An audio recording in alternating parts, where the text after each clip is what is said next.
So everybody has their coffee, they're ready to go. I wanted to make sure that we acknowledge and thank Magellan. Magellan is a co-sponsor of our event, so the Ashline and Magellan have graciously put this together so we could have this opportunity. It's also a great pleasure of mine to introduce today's speaker and trainer, Dr. Jody Prochaska. It's okay to call you Jody? Mm-hmm. Please. I didn't know you had a name. Thought it was always Jody. So Dr. Jody Prochaska is an associate professor in the Department of Psychiatry at the University of California at San Francisco and a member of the Tobacco Control Program at the UCSF Comprehensive Cancer Center. Her research really focuses on developing effective treatments for tobacco dependence and other leading health risk factors with a focus on individuals with co-occurring psychiatric or addictive disorders.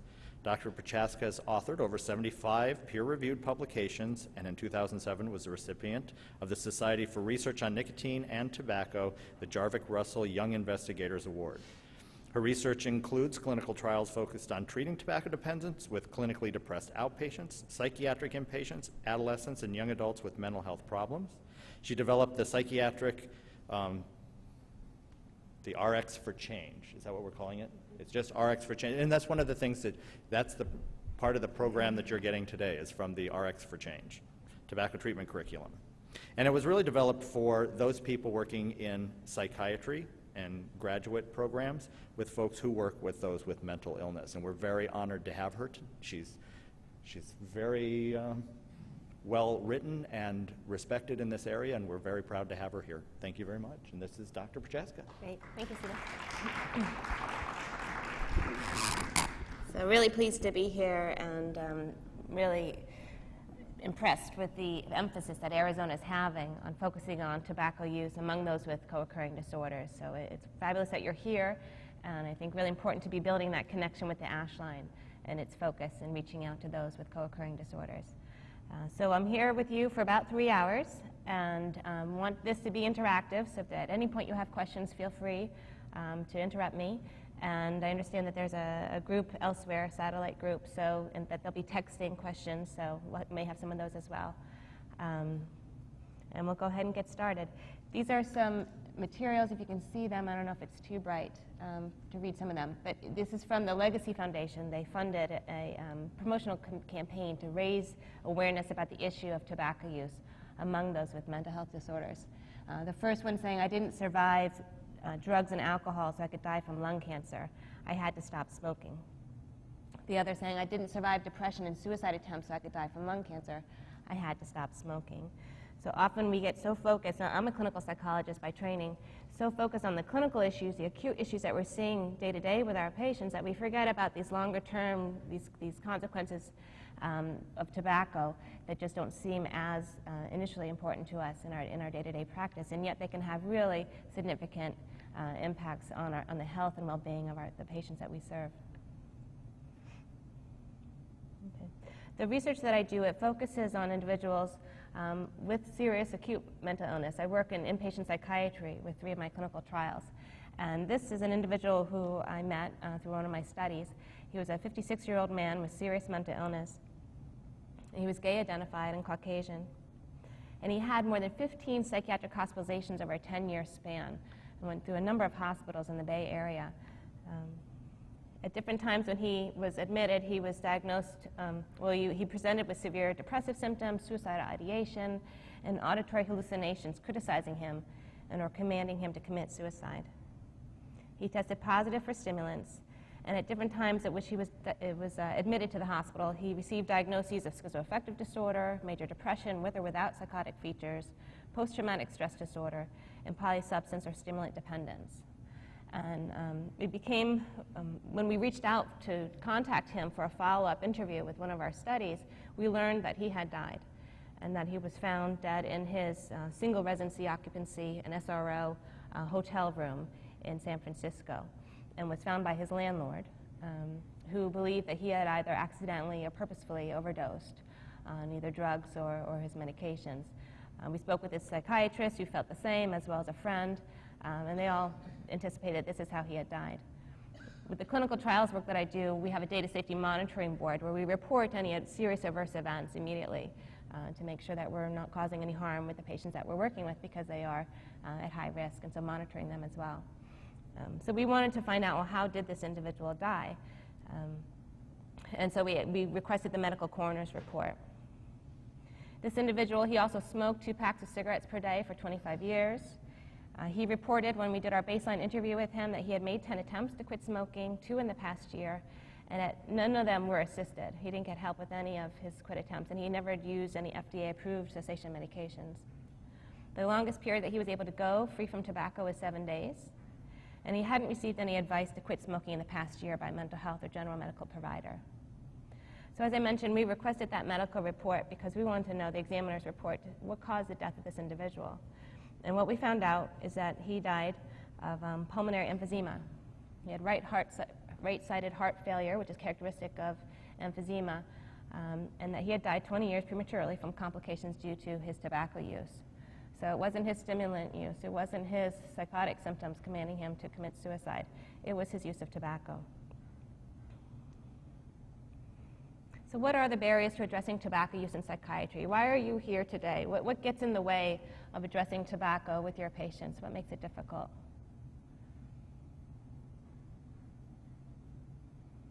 Anybody? Mm-hmm. People say that it's the only joy they have. It's the only joy they have. How can you take away this last form of enjoyment in their lives? It's all they have. Mm-hmm.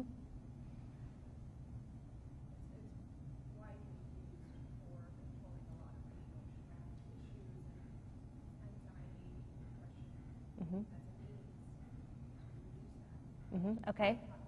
So it's kind of the go-to strategy that these patients are using to manage their anxiety, depressive symptoms. And you take that away, what's going to replace it, and how will they function? Are you going to hurt their mental health recovery if you take away this strategy from them? Mm-hmm. I think a lot of the people we work with don't even make the connection between smoking and the medical physical causes that it produces. So not aware, okay. Maybe not immediately aware or kind of in denial, or maybe they just don't know about the negative health effects of the tobacco use. So the provider's not being aware, so they're not treating it, or the patients? The patients, okay, okay. So that there's a need to raise the awareness, the knowledge base of the patients to treat their tobacco. It's used as a reward. Mm-hmm.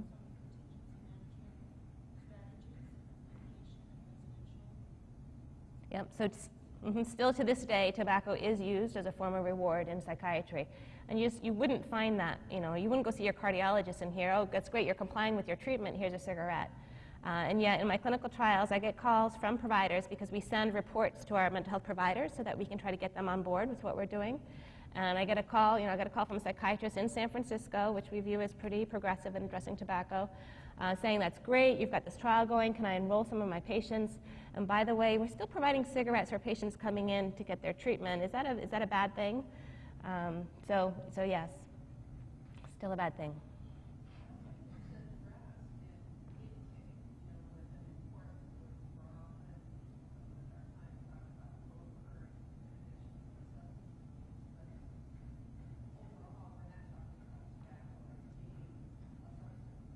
Okay, so tobacco is viewed as different because it's a legal substance, you can do it in different places, and so it's not as recognized in the intake, okay. And if it's not recognized in the intake, it's not going to make it in the treatment plan, it's not in the treatment plan, it's not going to make it into your practice. There's also a fear, there's also a fear when quitting, whole weight gain. Great, so you get rid of one risk behavior, but then now you've got weight gain.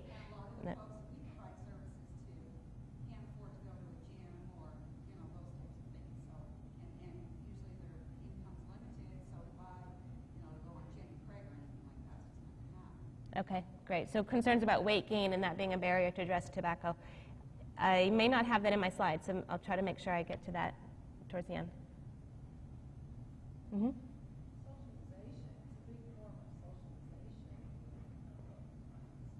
So socialization.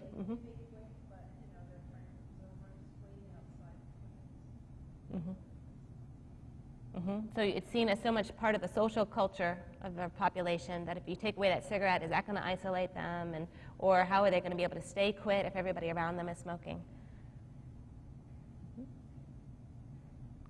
Mm-hmm. Mine's general health is a slice of crack sensitive because we just don't know enough about, their own general health in general. So they're not addressing a lot of other issues that are Mm-hmm. doctors are not talking together. They're just Mm-hmm. Mm-hmm. Okay, so I'm hearing a couple things. Mm-hmm. So not paying attention to it like you're not paying, or providers aren't paying attention to it like they're not paying attention to other risk behaviors, whether it be sexual risk behaviors. Mm-hmm. Mm-hmm. And not connecting with the PCP around that. Mm-hmm. Right? Trainings that I've done with psychiatry residents had said, well, that's tobacco, that's for the general medical provider. That's not our realm. That's for, real doctors, is what they said, not my term. And yet many of our patients may not have a PCP that they see regularly, or their PCP may say, oh, this patient, yes, they smoke, but they're too complicated for me to try to work with them around quitting. So that is where that integration together is important. Good. Okay. Very good. So very good. There was a survey that was done with psychiatrists. There's over 800 psychiatrists nationally looking at barriers to treating tobacco. And it sounds like, I believe you covered just about all of them. Maybe not this one, though. Concerns that patients aren't motivated to quit. Why bring up cessation if you just don't, the patients don't want to hear it, they're not ready to quit. More acute problems to address, few cessation programs available. That's why it's wonderful that the Ashline is a service here. Beliefs that patients will fail to quit, so why try to help them? Other practice priorities. Staff are unfamiliar with tobacco treatments. Limited time with patients. And lack of provider knowledge in tobacco cessation. And interestingly, this survey, it also surveyed internal medicine docs, family medicine docs, and OBGYN docs, and psychiatrists were the least likely to address tobacco with their patients compared to the other specialties. California Quit Line, there's a recent publication, came out American Journal of Preventive Medicine, that reported nearly 1 in 4 callers to the California Quit Line met criteria for current major depression. Okay? And those with depression were much less likely to quit 2 months later than callers without depression. So are having a harder time to quit, which again is just really emphasizes the need for having behavioral health specialists on your Ashline, which is just fantastic. That if there are more complicated issues that the caller is presenting with, we'll hear specialists on the Quit Line to help, as well as having the pharmacist contact for consultation with the psychiatrist. It's just outstanding. So we'll talk some today about what are the unique challenges and how can we best serve smokers with current mental illness. Today, there's 4 parts of my talk. The first one looking at the prevalence and consequences of tobacco use in the mentally ill, giving you the lay of the land, what's the scope of the issue here, and what are the health consequences, as well as the consequences for mental health care. We'll talk about the relationship between smoking and mental health. I'll likely ask then to see if you want a break before we go into assessment, treatment, referral considerations, and then end with some discussion about organizational and systems issues for your practice. So in the U.S., it's just over a quarter of U.S. adults meet criteria for a mental disorder in the past year, and there you see the rates for the different disorders. And yet a study that was published in JAMA reported that 40.6% of smokers met criteria for a mental disorder in the past month. Okay? A quarter in the past year, here nearly 41% in the past month. So much higher rates of mental illness among those who smoke. Nicotine dependence is the most prevalent substance use disorder among psychiatric patients. Smoking rates are about 2 to 4 times that of the general population. And as Stephen mentioned, it's estimated that nearly half the cigarettes sold in the U.S. are to those with mental illness or an addictive disorder. So 2 studies that were published coming out with very similar estimates. 44 to 46% of the cigarettes sold in the U.S. are sold to those with psychiatric or addictive disorders. This equates to 175 billion cigarettes and $39 billion in annual sales. This issue just wasn't on the radar screen for researchers, clinicians for a number of years. The Lasser report that came out in 2000, that's the one that kind of shined the light on this issue. And yet the tobacco industry has known about it for years and years. This has been a really important market for them economically for selling their cigarettes. Here you see the state-specific prevalence of smoking among adults across the U.S. Arizona is 18 to 20%. We've seen a real steady decline in smoking rates nationally since the Surgeon General's report that came out in 1964. Let's see, this one. here. So steady declines over time, both among men and women, and currently about 21% of adults in the U.S. are current smokers, and 70% of them say that they want to quit smoking. And yet here's the Lasser report showing the smoking rates among different diagnostic groups. These are those with current mental illness relative to those with a history of mental illness compared to those with no mental illness, and seeing the much higher rates among those with current mental illness. The different colored bars are for different psychiatric disorders. Here you see very high rates among those with drug abuse dependence, alcohol abuse or dependence, and that's consistently shown in the literature. Tobacco goes hand in hand with other drugs of abuse. This study also showed really high rates among those with bipolar disorder. There's not been one clinical trial that's been published on treating tobacco among those with bipolar disorder, and yet look at the rates of use. This study showed lower rates among those with psychosis, with schizophrenia, or other psychotic disorders. And this was a community-based sample. So your prevalence rates of tobacco use will vary depending on where your subjects are sampled from. These are people who are living out in the community. My work is done in California. We've got the second lowest smoking rate in the nation, second only behind Utah. It's about 14% of California adults are smokers. Work that I've done among insured patients in outpatient psychiatry, 28%. When you go into inpatient psychiatry, seeing even higher rates, 45%. And not only higher prevalence rates, but also heavier smoking among our among our individuals with psychiatric disorders.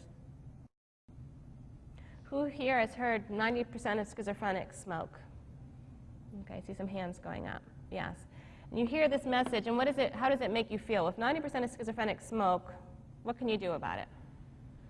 It must be this innate, maybe it's genetically determined, they have to smoke, they can't quit, kind of this feeling of hopelessness. I mean, it shows you that it's a really important issue that so many of these individuals are smoking, but it also can leave us feeling kind of hopeless about being able to do anything about it, because it seems like it's just an absolute that it must just be the way it is. Simon Chapman, whose work is not in mental health, got interested in this issue. He's an editor for Tobacco Control, and decided to do a meta-analysis because he had seen different rates published in different studies. So he found 42 studies that reported on the prevalence of smoking among those with schizophrenia.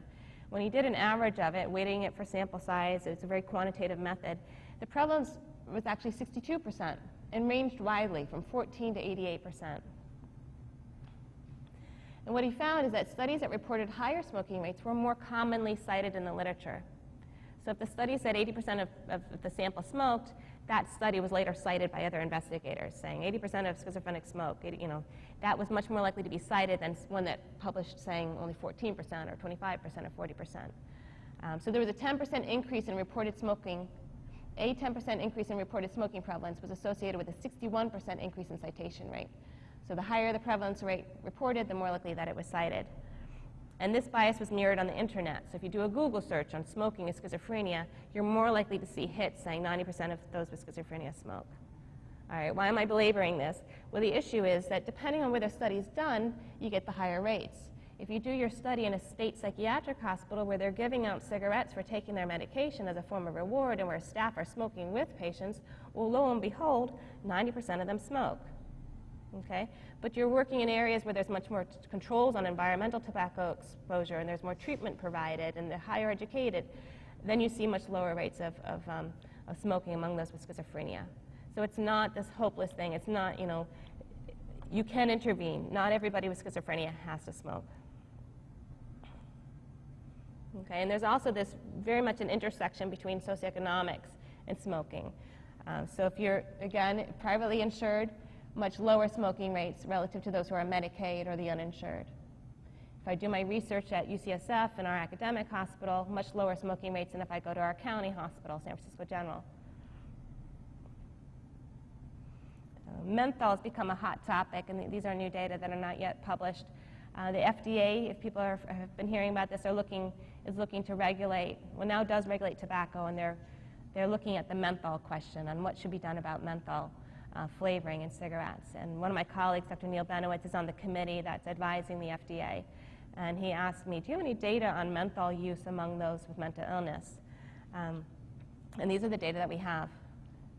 So the dark bar here is the national rates of menthol use, and this is among African Americans. So in the general population, 82% of African Americans smoke menthol cigarettes. Multiracial, 37%, Latino, 30%, 29% Asian American, 22% white. Why the issue is a hot issue? The FDA did decide to ban flavorings like candy flavorings, chocolate, that kind of thing, fruit flavorings, because they felt that it was marketed towards kids, which it is, but decided not to ban menthol. And there's been this outcry feeling, well, because African Americans smoke at such high rates, then it's okay for those flavorings to be in. That there's a racial bias going on, and so that there should be more regulation around menthol. What we find is that much higher rates of menthol smoking among our psychiatric samples than in the general population. This is our county hospital, so multiracial, 67% smoking menthol, 44% Latino, 45%, 36%. And then this is a hospital that we're working with in Berkeley, which is much more of a community hospital, insured patients, again, very high rates of menthol. So that if the FDA does decide to ban menthol flavoring, it actually could impact the patient population that we work with in helping them to quit. And then we also saw in the adolescent data that we have, this is national data, this is in our adolescent sample with mental health concerns, and again, higher rates of menthol use. What do we see in terms of tobacco and the development of psychiatric disorders? Youth who smoke have elevated rates of mental illness and substance use disorders compared to non-smokers. An early onset of regular tobacco use, smoking before the age of 13, is a significant risk factor for a lifetime diagnosis of major depression disorder, agoraphobia, generalized anxiety disorder, and panic disorder. Okay. So why address tobacco use in psychiatric populations? We'll cover these issues. Prevent death is a major issue. As you heard, in your state, those with serious mental illness are dying 31 years prematurely, with tobacco being a major cause. To improve health, so not only prevent death, but also improve health, quality of life. To optimize psychiatric medication effects, and we'll talk about the harmful effects that tobacco, not nicotine, but tobacco, the smoke, has on psychiatric medication levels.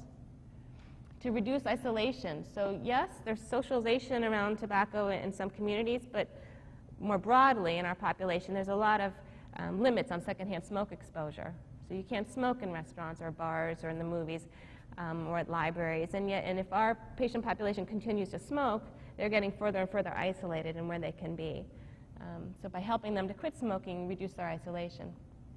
And then patient financial savings, with cigarettes being so costly, and many of our patients not having, high incomes, it can be a real hardship for them with smoking. What are we up against? On the other side, tobacco industry profits, interest groups, politicians who are supported by the tobacco industry, and tax revenues. The tax revenues, they are getting money from those with mental illness who smoke.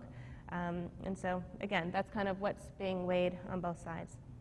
But certainly, this outweighs the profit issues on the other side. So tobacco kills. The national data is that those with serious mental illness are dying 25 years prematurely, and that is really something that is 31 years here in Arizona. Those with mental illness who smoke, they're at elevated risk for respiratory and cardiovascular diseases and cancer compared to age-matched controls. And the second point, current tobacco use is predictive of future suicidal behavior. This has been shown in prospective studies where they interview individuals, they find out that they're a smoker, and then they follow them up over time. This has been shown with adolescents and adult samples. The tobacco smoking is the strongest predictor of future suicidal behavior. And this is true even when you control for depressive symptoms, prior suicidal acts, and other substance use.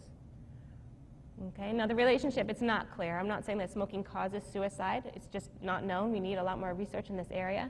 But at a minimum, as a mental health provider, it's really critical to know, is the individual a smoker? That should be in your intake, that should be in your chart, because it is so predictive of future suicidal behavior. With smoking and substance use, tobacco-related diseases account for 50% of deaths among individuals treated for alcohol dependence. This is another study that was published in JAMA back in 1996, and yet still, such a predominant issue among those with substance use disorders and so little treatment provided. The death rate is 4 times greater for cigarette smokers versus non-smokers who are long-term drug abusers. And the health consequences of tobacco and other drug use are synergistic, that is 50% greater than the sum of each individually. This is particularly seen in throat cancer, so much higher rates of throat cancer among alcoholics who smoke versus individuals who don't do either or do either risk individually. It's estimated that 440,000 individuals in the U.S. die each year from smoking. That's more than all these other risk behaviors combined: AIDS, obesity, alcohol, motor vehicle, homicide, drug abuse, or suicide. And it's approximated that about 180,000 of these are individuals with mental illness or substance use disorders. Tobacco impacts psychiatric care. There's a study that I did where we looked at the smoking of individuals in inpatient psychiatry where it was a smoke-free hospitalization. So they were not allowed to smoke during their inpatient psych treatment. And we looked at whether they were offered nicotine replacement or not. And if they were a smoker who was not offered NRT, they were twice as likely to leave against medical advice. If they were a smoker who was offered NRT, they looked no different than non-smokers. So managing that nicotine withdrawal during the hospitalization is really important so that they're able to get the care that they need. There's also literature showing that there's poorer outcomes among smokers with schizophrenia. You see greater psychiatric symptoms, more frequent hospitalizations, and higher medication doses. And also decreasing some psychiatric medication levels, which is the next. So here's the twofold greater AMA discharge rate compared, this is among smokers not offered NRT compared to smokers offered NRT compared to non-smokers. That was significant.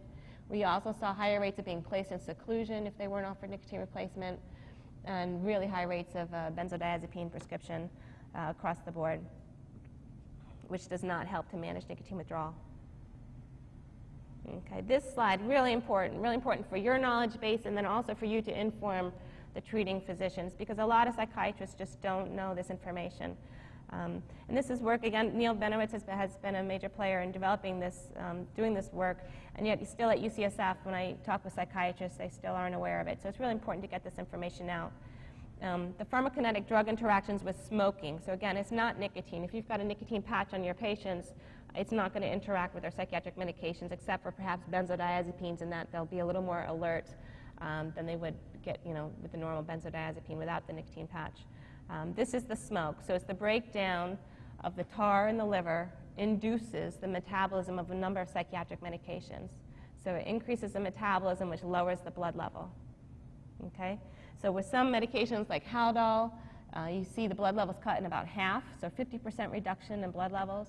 With some drugs like Zyprexa, olanzapine, very expensive medication, the blood levels can be reduced by 80 to 90%. Okay? So it just doesn't make sense to hear that a patient's going in to get their medication, olanzapine, in the public health system, very expensive drug, and they're given a cigarette as a reward or for complying with treatment, which then lowers their blood level of that medication. This issue also is really important. Initially, the older literature suggested that those with schizophrenia who smoked were more alert, were able to function, more motivated kind of thing. And what it was is not that smoking was helping them do these things. It was that smoking was decreasing their Haldol levels so that they weren't having as many side effects of their medications. I've also did a presentation for a NAMI group in San Mateo County, and a parent shared that her son, when he was in the hospital, was told by another patient, "Oh, if you smoke, it'll really help you with managing the side effects of your medications." And he said, "Yeah, Mom, I do that. If I smoke more cigarettes, I find I'm better able to manage and function with my medications." So it's really important to have this knowledge. It's also important so that when your patients are quitting smoking, the psychiatrist is on board to know whether the drug dose might need to be lowered as well. Another drug that's up here, caffeine. It's not a psychiatric medication by any means, but it's important to let your patients know that if they're heavy caffeine consumers, and many smokers are, that caffeine is also metabolized by smoking. So if you've ever seen people drinking their coffee, smoking their cigarettes, and you're wondering how are they not climbing the walls with the amount of caffeine they're getting, it's because the smoking is metabolizing that caffeine at a higher rate than you and I would be able to do that. So if they're quitting smoking, you want them to reduce their caffeine intake, because otherwise they're going to get very agitated and think it's withdrawal from the nicotine when in fact it's just they're getting too much caffeine in their system. Okay, any questions on this piece? And fantastic that you've got a resource right there in the back of the room, an expert to help with this issue in your state, with Marty. So tobacco use, it isolates and it's costly. With interviews we've done with patients, 75% of them say that they smoke most or all of their cigarettes while alone. Okay? So smoking alone, where they can't, they're not able to be out in the community, they don't want to bother others with their smoke, and they become more and more isolated, which is not good for their mental health symptoms and treatment. And the second study was done in New Jersey. It was estimated that a median of $142 per month was spent on cigarettes among an outpatient sample of smokers with schizophrenia. Over a quarter of their income spent on cigarettes. This is very, very significant for the patients that we work with. One of my studies that I did in inpatient psychiatry, I got a call from the patient. The treatment that we do, it's tailored to their readiness to quit. They don't have to want to quit smoking to be in my studies. The woman called me and she said, you know, I only entered your study for that $10 that you paid at the interview. I never wanted to quit. Well, now I'm quit. And now I'm saving like $40 a month. And that may not sound like much to you, but I was always borrowing money from my mother. And now I'm able to be more independent and have that money, and I'm thrilled. So it's a really significant hardship for the patients that we work with, the cost of tobacco. When we work with patients, we ask them who wants to be a millionaire, and talk with them about the savings that they would get if they were to quit. Really motivating factor can be, have them say how much do they smoke per day, how much do they spend on a pack, how much do they spend per day, per week, per month, per year, over 10 years on cigarettes. Calculate that out for them. Have it be a worksheet that they can take home to kind of raise that awareness of how much they're spending on their cigarettes. Because on a day-to-day basis, they may not even think, $5 here, $5 there, but it really does add up. We also have our patients keep a money jar so that when they quit smoking, the money that they used to spend on cigarettes, they put in that jar. So again, they see that building up and they can use that to reward themselves in healthier ways. It's not only costly for the patients, but it's also very costly for society. It's estimated that a pack of cigarettes costs society about over $7, nearly $8. This is both due to medical expenditures as well as annual lost productivity costs. Patients will say, okay, I need to quit, but it's just too expensive to buy these medications. And yet most of them are priced to be less than the average cost of a pack of cigarettes, which is now about $5.50. I don't know where it's at. How much does a pack of cigarettes cost in Arizona, anybody? $7 or $8, great, okay? So up here, none of them, if you go up to $8, none of the cessation medications cost as much as a pack of cigarettes in Arizona. So letting your patients understand that. And then I was also hearing from Steve that the cessation medications can be free in the state of Arizona to any smoker. People on Medicaid, it's free. Okay. With a prescription, they have to be referred by their primary care. And it's, everything else is $3 copay on some of the plans. Okay. But otherwise it's free. And for the quit line, those who are not on Medicaid, they get free patch gum or lozenge. Great, great. So callers to the quit line can get free patch gum or lozenge for 2 weeks, and then those on Medicaid can get any of the cessation medications, possibly with a $3 copay. And it needs to be prescribed by their PCP currently. Great, that's outstanding. It's an outstanding benefit. And then some of the other insurance plans do cover cessation medications, particularly if they're prescribed. But patches less than $2 a day, and if you buy them at a large like Costco or some kind of large shop like that, they can be even less. So to summarize, the smoking rates, they're about 40 to 90%, depending on the study that you look at, but it's an average about 2 to 4 times that of the general population. Tobacco use adversely affects psychiatric treatment, and the lifetime financial cost of buying cigarettes can exceed $1 million for a heavy smoker. And tobacco is the leading preventable cause of death in individuals with psychiatric or addictive disorders.